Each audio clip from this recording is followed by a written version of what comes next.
L'architecte paysager est sensible aux beaux-arts et à l'environnement. Il a pour mission d'aménager les espaces verts et leur développement. Sa profession est très liée à l'urbanisme et grâce à ses connaissances en horticulture, il conçoit les espaces verts intégrés à leur milieu.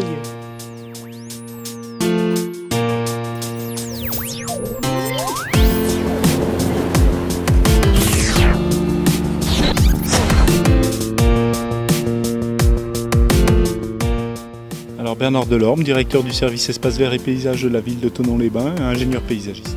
J'ai toujours été proche de la nature et j'ai donc recherché un métier proche de la nature et j'ai longtemps hésité entre la gestion des forêts et les problèmes forestiers et puis donc le paysage, et le paysage l'a emporté, donc j'ai fait des études de paysagiste. Et en fin de compte, j'ai avancé progressivement en commençant avec un BTA, un BTS, une licence, un diplôme d'ingénieur. Aujourd'hui, j'ai 3 diplômes d'ingénieur et j'ai profité d'opportunités et je me suis remis au boulot quand même. Alors mon métier consiste pour une collectivité territoriale, donc pour une ville, en l'occurrence la ville de Thonon-les-Bains, je m'occupe de tous les espaces verts qui sont sur l'espace public, donc sur le domaine public.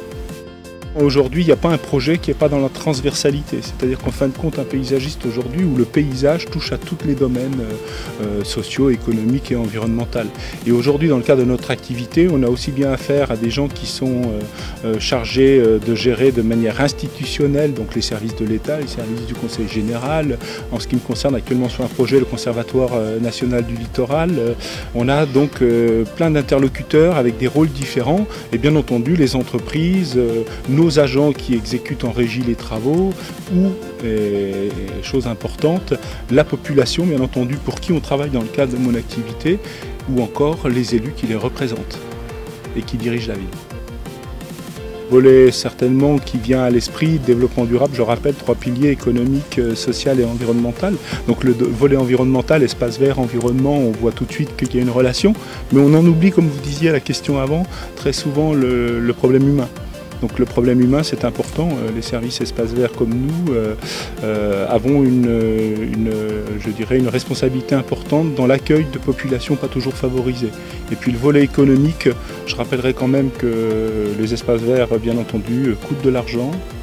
Dans le cas de mon activité, on utilise des données publiques et on a une grosse responsabilité au niveau économique par rapport à cette collectivité.